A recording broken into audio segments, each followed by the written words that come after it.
Bienvenue chacun, chacune dans cette maison de prière. On est vraiment bénis de se retrouver ce matin. C'est un week-end particulier pour nous les chrétiens. C'est le week-end de Pentecôte. Peut-être que ça ne parle pas à beaucoup de personnes, si ce n'est peut-être le week-end férié pour ceux qui ont le férié de la Pentecôte. Mais pour nous croyants, pour nous chrétiens, c'est aussi un anniversaire, c'est une date extrêmement importante, c'est un événement extrêmement important. Donc je me suis laissé inspirer par le calendrier, je vais vous parler de la Pentecôte. Avec le titre qui apparaît devant vous ce matin, la Pentecôte c'est quoi? C'est quand Dieu devient compréhensible. Je vais peut-être bousculer quelques personnes. Je vais parler de la Pentecôte, mais peut-être pas en des termes que vous pourriez attendre, mais vous me connaissez, j'aime aussi aborder certaines vérités sous différents angles pour venir nous interpeller et nous bousculer un peu plus.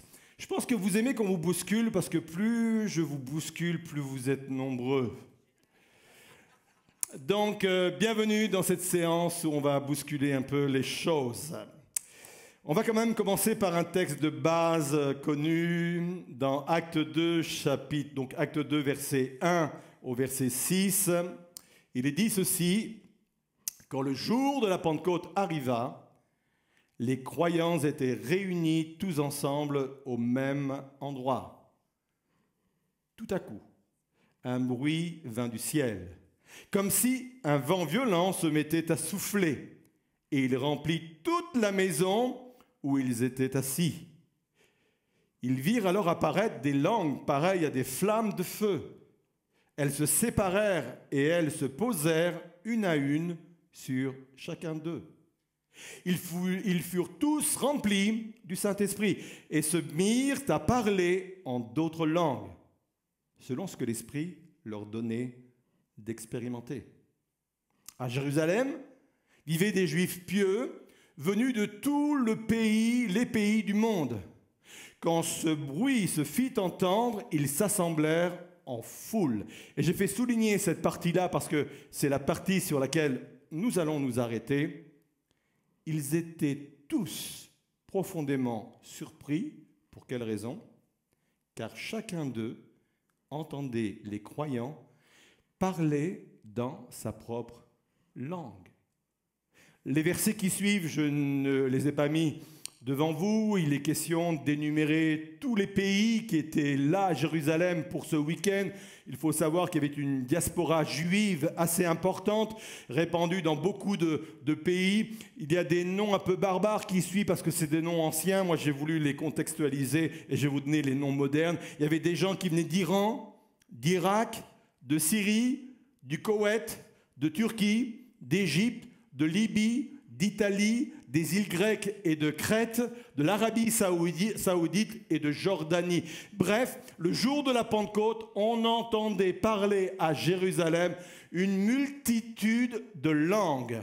D'autant que, par exemple, pour un pays comme la Turquie, que l'on habite à cette époque-là dans l'ouest ou dans l'est de la Turquie, ce n'était pas le même langage. Donc on s'imagine facilement qu'à Jérusalem, quelle que soit la rue qu'on pouvait emprunter ou les shops dans laquelle on entrait, on entendait parler étranger parce que la diaspora juive était là pour vivre cette réalité. Et pourtant, ils vont dire eux-mêmes, donc cette diaspora, acte 2, verset 11, pourtant, chacun de nous, qui venons de l'étranger, qui avons une autre langue, chacun de nous les entend parler dans sa propre langue, dans notre propre langue, des choses merveilleuses que Dieu a accomplies.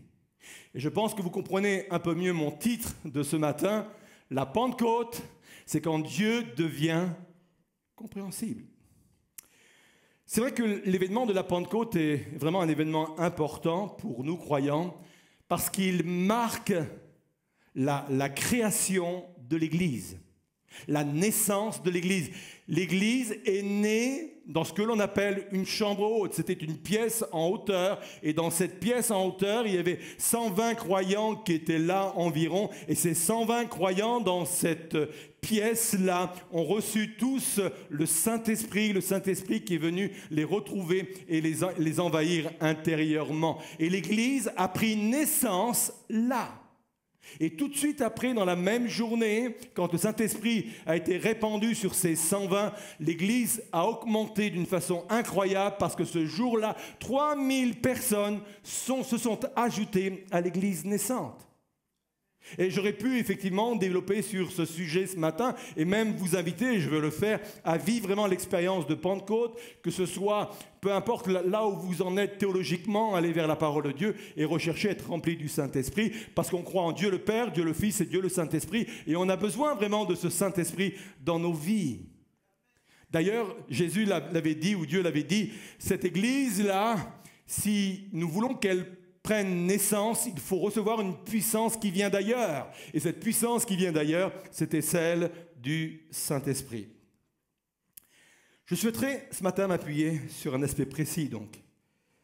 Le jour de la Pentecôte, c'est le jour où Dieu a voulu que l'on devienne compréhensible pour tout le monde. Nous possédons le plus beau des messages. C'est la raison pour laquelle, à l'âge de 16 ans, j'ai donné ma vie à Dieu. Quand j'ai été confronté à ce message de l'Évangile du haut de mon adolescence, j'ai compris tout de suite que Dieu était capable de me tracer un avenir que tout ce que je pouvais envisager ne pouvait pas me le procurer. Seul Dieu. À 16 ans, ce message m'a percuté. C'est un message qui transforme. C'est un message qui donne de l'espoir. C'est un message qui m'a sorti de ma torpeur de mon adolescence et qui m'a projeté ailleurs. 10 ans plus tard, j'ai quitté ma carrière de commercial pour me consacrer à temps plein au ministère pastoral. J'étais tellement convaincu que ce message de l'Évangile était capable de transformer des générations, de bousculer le monde, que j'y ai consacré toute ma vie entière, je l'ai consacrée parce que j'étais convaincu que le message de l'Évangile, c'était le plus beau des messages. Jean 3,16 dit ceci, « Car Dieu a tant aimé le monde qu'il a donné son Fils unique, afin que quiconque croit en lui ne périsse point, mais qu'il ait... » Eh bien, voyons, vous êtes raccrochés assez tard quand même. Hein. Moi, je m'attendais à un élan complet. Une adhésion complète. Romains 1,16. « Car je n'ai point honte de l'Évangile. » Pourquoi ? C'est la puissance de Dieu pour le salut de quiconque croit. Et c'est ça qui est formidable, c'est que l'Évangile est pour tout le monde, quel que soit le sexe, l'âge, l'origine sociale, la culture. Il est une puissance pour sauver quiconque croit. Mais, vous l'attendiez ce mais, hein, ouais, je manque mes messages souvent d'un mais comme ça, parce que encore une fois, j'aime pas les ornières, j'aime bien sortir des ornières. Mais, pour croire, encore faut-il comprendre. Le salut qui n'est pas magique, mais qui repose sur un message, une nouvelle à recevoir, et ce message doit être accessible et doit être compréhensible pour tous. Le problème n'est pas du côté de ceux qui nous écoutent. C'est pas parce que les personnes qui nous écoutent ne sont pas assez intelligents, ne sont pas assez instruits pour comprendre. Le problème n'est absolument pas du côté des personnes qui nous écoutent, mais le problème est du côté de ceux qui émettent le message, des émetteurs du message. Et je pense que nous commettons très souvent l'erreur de vouloir faire entrer l'autre dans notre monde religieux, alors que nous sommes appelés à porter l'Évangile dans leur monde, avec leurs mots et dans leur contexte. Jésus a dit « Allez par tout le monde ». On connaît cette parole. Ça veut dire aller rejoindre les personnes, les autres personnes dans leur monde et dans leur contexte. C'est ce que Dieu a fait. Vous imaginez ça? Jésus s'est fait homme, ou Dieu s'est fait homme en la personne de Jésus. Ça veut dire que Dieu, par Jésus, s'est mis à notre niveau. Jésus a dû apprendre un langage humain, une langue humaine. Jésus a appris un langage humain pour être compris des autres. Ça, c'est l'image de l'Évangile, c'est la base de l'Évangile. C'est Dieu qui quitte le ciel pour se faire homme, pour avoir une discussion humaine avec les humains que nous sommes. Si ça, c'est par un effort de se rendre compréhensible, ça y ressemble. Vous êtes là? Alors, on va développer 3 pistes ensemble. Quand Dieu parle dans ta langue. Première piste, ne limitons pas le parler en langue à ce que nous connaissons. Et avec cette vérité qui va apparaître devant vous au travers de cette diapo, parler en langue... Non, c'était bien, c'était très bien. Parler en langue aujourd'hui, c'est aussi savoir parler le langage de ceux qui nous entourent. Allez, 2 minutes, on fait de la théologie pendant 2 minutes. Je crois que le jour de la Pentecôte, les hommes et les femmes qui étaient réunis ont parlé en d'autres langues. Des langues qu'ils n'ont jamais apprises et qui venaient de Dieu. Ça porte un nom hyper barbare, ça s'appelle la glossolalie, théologiquement parlant. Oubliez ce mot. Parce que du coup, c'est très incompréhensible. Je crois à la réalité du parler en langue, c'est-à-dire la possibilité, quand l'Esprit de Dieu vient nous rencontrer, je crois à cette possibilité que Dieu nous donne, c'est une façon miraculeuse, de parler une langue qu'on n'a jamais apprise. J'en connais les bienfaits, je le vis personnellement dans mon intimité avec Dieu, parce que la Bible dit que celui qui parle en langue s'édifie lui-même. D'accord? Ça vous parle tout ça? Mais le parler en langue ne doit pas devenir un langage codé, réservé uniquement à quelques initiés. Et l'apôtre Paul était très clair sur le sujet. Je pense qu'on ne peut pas reprocher à Paul qu'il n'était pas pentecôtiste. Vous doutez déjà là. 1 Corinthiens 14, verset 18, il est dit ceci.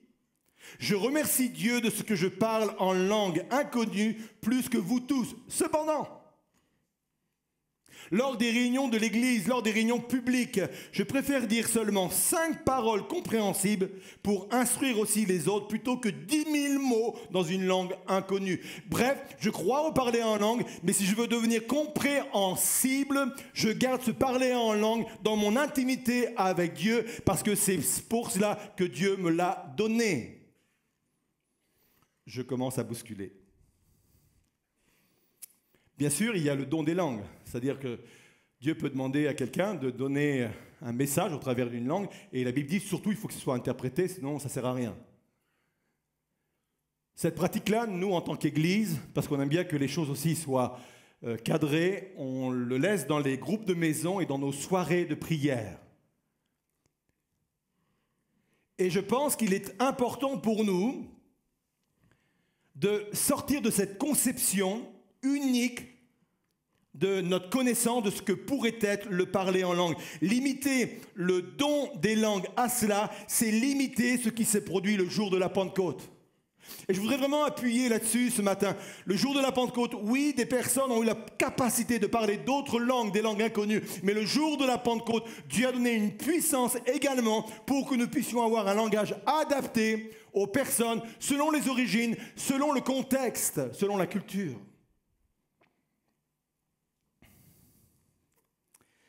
Les disciples n'inventent pas des méthodes de communication, l'Esprit vient les équiper pour atteindre les âmes dans les langues des cœurs. C'est la chose qui me semble importante. Deuxième piste, le Saint-Esprit donc nous enseigne le langage de l'âme. Francis Schaeffer, je ne sais pas comment le dire, mais vous m'avez compris, a dit ceci, c'est un théologien du XXe siècle. Il a écrit de nombreux ouvrages, une vingtaine. Il a dit ceci, l'évangile doit être annoncé non seulement avec des mots vrais, mais aussi des mots qui touchent. Le Saint-Esprit permet de rejoindre l'autre là où il est, dans sa culture, dans ses émotions, dans son vécu, dans ce monde, dans son monde. C'est ça l'évangile. c'est ce à quoi nous permet le Saint-Esprit. Aller rejoindre l'autre avec des mots qui peut comprendre dû à sa culture, dû aux émotions qu'il vit, dû à son vécu, dû à son monde. Et voyez-vous, on a un super modèle, et ce super modèle, c'est Jésus lui-même. Moi, je suis émerveillé quand je lis les évangiles de voir comment Jésus a adapté son langage aux personnes qu'il avait en face de lui. Prenons l'exemple des paraboles. Vous avez remarqué combien il y a de paraboles agricoles. Dieu a souvent parlé de terre, il a souvent parlé de moisson, il a parlé de blé, il a parlé de brebis, il a même parlé de météo. Pourquoi? Parce qu'il s'adressait à un public rural et populaire. Et toutes ces images agricoles, c'est des images qui leur parlaient parce que c'était leur quotidien. Et Jésus s'est abaissé, Jésus s'est mis au même niveau que ces personnes-là parce qu'il voulait que le message de l'évangile soit véhiculé et que ce message sauve des vies.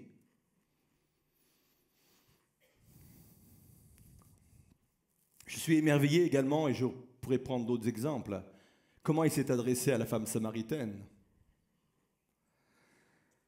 La préoccupation, désolé mesdames, mais la préoccupation des femmes de cette époque-là, c'était les corvées domestiques. On a fait du progrès, et très heureux pour vous. Et même s'il y a des hommes qui ont encore besoin de le comprendre, on voudrait que vous puissiez encore progresser. Mais c'était leur objectif, c'était leur tâche. Et parmi tous ces tâches domestiques, ces corvées domestiques, il y avait celle, et elle était très importante cette tâche-là, d'aller chercher chaque jour de l'eau. Parce que bien entendu, le contexte, on le sait, on le connaît, il n'y avait pas de robinet, ça n'arrivait pas dans les maisons, ça n'arrivait même pas dans les villages. Parfois, il fallait sortir du village, faire des kilomètres et aller chercher de l'eau. Et très souvent, les femmes passaient beaucoup de temps et beaucoup d'heures pour cette tâche domestique. Et quand Jésus se retrouve face à cette femme, de quoi lui parle-t-il? Il lui parle de l'eau. Il lui parle du fait qu'il a soif, qu'il a envie de boire. C'est choisi, C'est vraiment choisi. C'est parce qu'il se met au même niveau que cette femme, il rentre dans son quotidien, il rentre vraiment dans ce qu'elle fait, dans son activité, pour justement lui emmener un message, et pourrait lire la suite, extraordinaire, qui l'amène à réaliser que l'eau vive, c'est lui.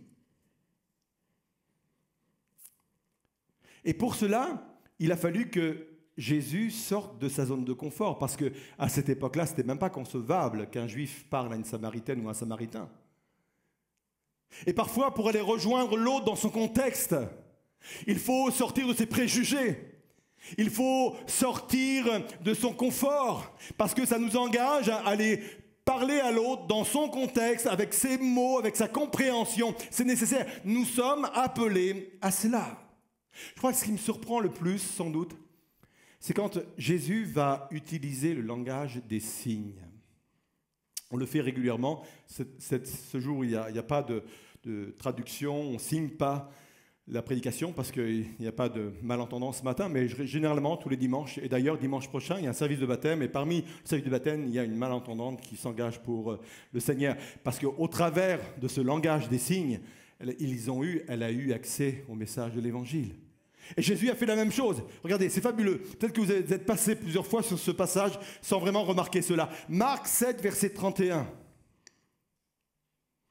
On emmena à Jésus un sourd qui avait de la difficulté à parler. Et on le pria de lui imposer les mains. Il le prit à part loin de la foule pour pas qu'il reste distrait. C'est entre moi et toi, ça se passe là. Regardez ce qui se passe. Il lui mit les doigts dans les oreilles. Il n'a jamais fait ça. Et il lui toucha la langue avec sa propre salive. Puis, levant les yeux au ciel, il soupira. Jusque-là, aucune parole. Tout se passe par des signes, par des gestes. Et quand il commence à parler, il dit « Ephata », c'est-à-dire « ouvre-toi ». Dans ce contact avec ce sourd qui a des difficultés à parler, il va utiliser des signes. Doigt dans l'oreille pour parler à sa surdité, salive sur la langue, il touche ce qui est lié. Et quand il regarde au ciel et qu'il soupire, il veut passer ce message à cet homme: je ne peux rien faire si le Père ne me le donne. Tout vient du ciel, tout vient du Père. Et quand enfin il met un mot, il donne un mot, il choisit son mot. Il parle en araméen, Ephata. Pourquoi? Parce que l'araméen, c'est la langue maternelle du gars qu'il a en face de lui. Moi, ça me touche profondément. Quel amour dans le cœur de Jésus, au point de s'abaisser, au point de se mettre au niveau de son interlocuteur. Je suis béni quand je vois cela et en même temps je suis encouragé parce que je crois que la Pentecôte me donne la possibilité aussi de parler des langues compréhensibles pour ceux et celles que Dieu place devant nous et devant moi. C'est une réalité. Jésus n'a jamais changé la vérité, il a changé sa manière de parler selon les gens. Et je vais pousser encore un petit peu plus loin. Paul a été impacté par la façon dont Jésus s'adressait aux gens. C'est pour ça que quand Paul est à Athènes, il cite les poètes grecs. Parce que les Athéniens, c'est des philosophes, c'est des penseurs. Et Paul s'adapte à leur façon de penser. Donc il dit, moi aussi je vais utiliser des poètes grecs. Je me mets à votre niveau de compréhension. Je vais vous titiller dans votre intelligence. Parce que puisque c'est votre fonctionnement intellectuel, je m'adapte moi aussi à votre fonctionnement intellectuel. Quand il se retrouve à Antioche, il va s'appuyer sur l'histoire d'Israël parce qu'à Antioche, ce sont des Juifs. Et quand on parle à des Juifs, l'histoire d'Israël, les Hébreux, ce qui s'est passé en Égypte, ça leur parle.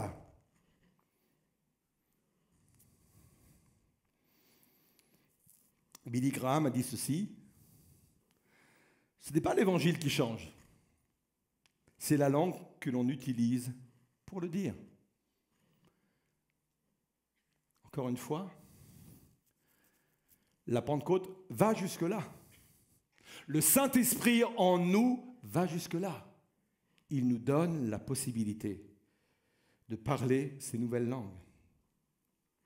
Troisième piste, explorer la nouvelle langue dès maintenant, de nouvelles langues dès maintenant. Avec cette question ou ces questions, quelle langue dois-je apprendre? Ou alors, quelle langue que je connais déjà? Il y a des personnes ici qui ont le langage pour parler à des entrepreneurs. Il y a des personnes ici qui ont le langage pour parler à des financiers. Il y a des personnes ici qui ont le langage pour parler à des scientifiques. Il y a des personnes ici qui ont le langage pour parler à des politiques. Il y a ici des personnes qui sont capables, qui ont le langage de parler à des étudiants, qui sont capables de parler à des jeunes. On ne parle pas à des jeunes comme on parle à des adultes. Tu as le seum, frérot. Allez-y, allez-y, allez-y, encouragez-moi.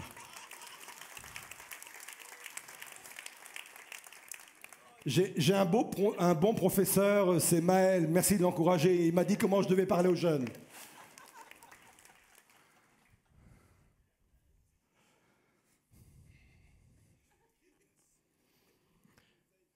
Vous avez des gens qui ont le langage pour parler à des enfants.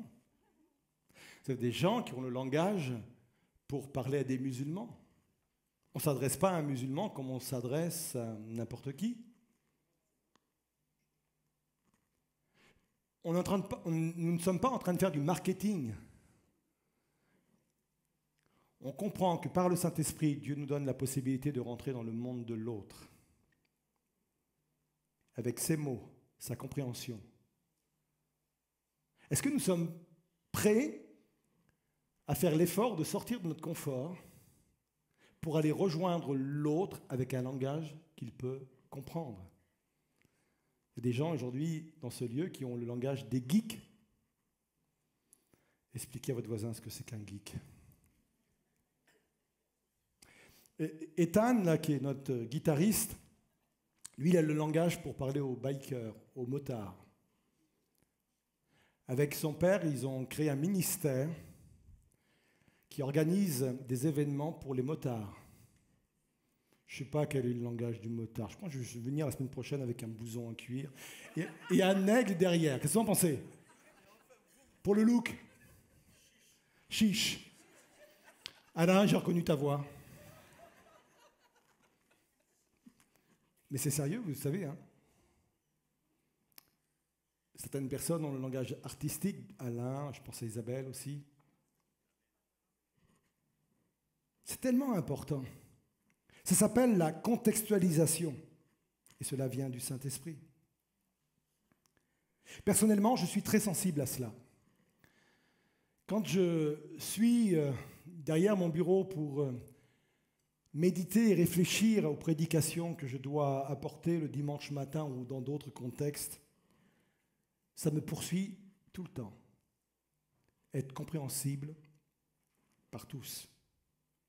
Rendre le langage de Dieu compréhensible, parce que s'il est compréhensible, ça va amener dans le cœur de ceux et de celles qui sont là un salut éternel, une puissance de grâce et une puissance de bénédiction. Je vais bousculer un petit peu. J'évite le jargon chrétien. J'évite les termes comme racheter. Mais je parle du rachat. Parce que c'est une doctrine importante qui conduit au salut. J'évite des mots comme le mot sanctification, qui aujourd'hui au XXIe siècle, à part certains chrétiens, savent ce qu'est la sanctification. Ça ne veut pas dire que je ne prêche pas la sanctification. Et parfois, parce que quand les personnes n'entendent pas les mots, ils disent « mon pasteur ou notre pasteur ne prêche pas la sanctification ». Je prêche la sanctification, mais j'emploie d'autres mots compréhensibles. Ou quand j'emploie le mot, je l'explique. Je n'emploie pas forcément le mot repentance, mais je prêche la repentance. Avec l'auditeur de ce matin, plus celui-ci, je pense que je vais recevoir des mails cette semaine.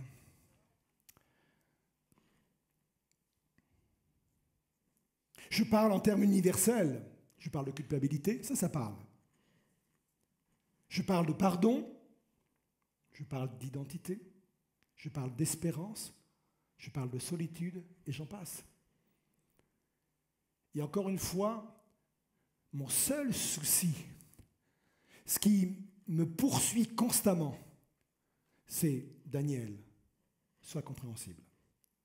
Que même les enfants dans cet auditoire puissent comprendre ce que tu leur dis.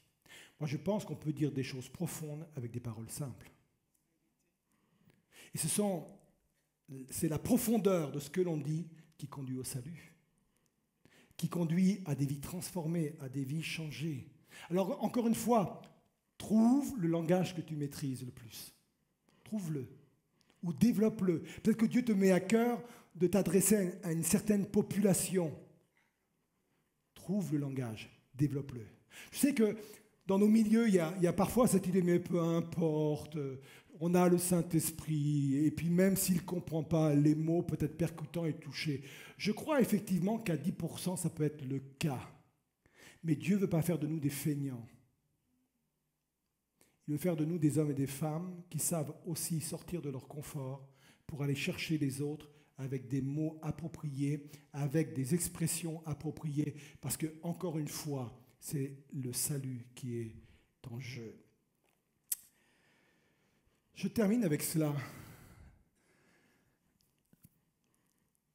Je pense que rendre compréhensible le message de l'Évangile passe également par la communication non verbale. Je vais vous demander de réfléchir à cette citation qui apparaît devant vous. Ce que tu es parle si fort que je n'entends pas ce que tu dis. Allez, je vous donne 4 heures. Dissertation. Moi, ça m'a souvent interpellé, ça. Ce que tu es parle si fort, je n'entends pas ce que tu dis. Montre la bonté, montre de la patience, montre de l'intégrité au travail, à l'école, dans les conflits, et tu vas devenir audible.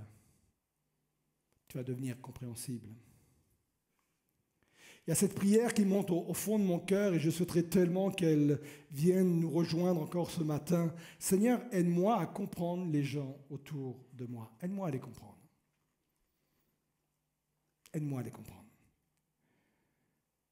Aide-moi à les aimer. Car si je commence à les aimer, je vais chercher à les comprendre. Et si je cherche à les comprendre, je vais y mettre les mots pour me faire comprendre. Montre-moi comment je dois leur parler.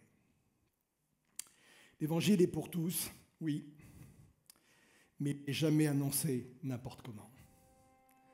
Et je voudrais vous inviter, je ne vais pas faire un appel en vous invitant à venir sur le devant, je voudrais vous inviter à vous lever à votre place et je voudrais qu'on puisse rester encore quelques instants ensemble.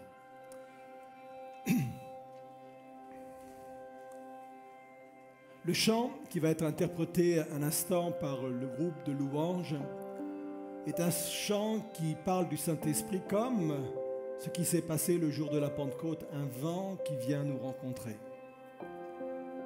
Et on va réclamer ce vent du Saint-Esprit sur nos vies, sur nos cœurs, pour que, peut-être pour certains, vous puissiez être baptisés dans le Saint-Esprit et parler une langue inconnue comme cela s'est passé le jour de la Pentecôte, mais aussi pour vous donner la possibilité de trouver les mots et le langage pour interpeller ceux et celles que Dieu met sur votre chemin. Soit par votre entourage, votre voisinage, votre contexte professionnel, votre contexte familial, je ne sais pas. Peut-être par rapport à un appel que Dieu a mis sur votre vie, un appel qui peut concerner une tranche d'âge, les enfants, les ados, les jeunes, les femmes, les hommes. Peut-être une culture, peut-être une religion que vous voulez atteindre. C'est quelque chose qui vous habite, c'est quelque chose qui est présent dans votre cœur. Alors, pendant ce temps, on va laisser le Saint-Esprit venir nous chercher pour nous aider à parler dans d'autres langues. La langue du cœur, la langue qui va chercher l'autre dans ses émotions. Je pense qu'il y a des personnes au milieu de nous qui ont le langage pour parler à des personnes en souffrance. On n'a pas tous cette possibilité-là. On n'a pas tous cette capacité de trouver les mots pour parler à des personnes en souffrance. Je crois qu'il y a des personnes ici qui peuvent recevoir par le Saint-Esprit la capacité d'avoir le langage pour parler à des personnes qui sont dans la souffrance. Je crois qu'il y a des personnes dans ce lieu qui peuvent recevoir le langage pour parler à des personnes qui viennent de vivre un divorce. Je crois qu'il y a des personnes dans ce lieu qui peuvent recevoir le langage de Dieu pour parler à des personnes qui viennent de perdre un proche. Je pourrais multiplier les exemples. Et le but, c'est que le Saint-Esprit aille toucher les personnes pour les amener de la mort à la vie. Alors, c'est ma prière ce matin. Souffle cet auditoire. Souffle dans les maisons de ceux et de celles qui nous suivent là en direct ce matin devant leur téléviseur. Souffle, souffle Seigneur, pour qu'il se produise quelque chose dans nos cœurs. On se joint à la louange.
ta puissance.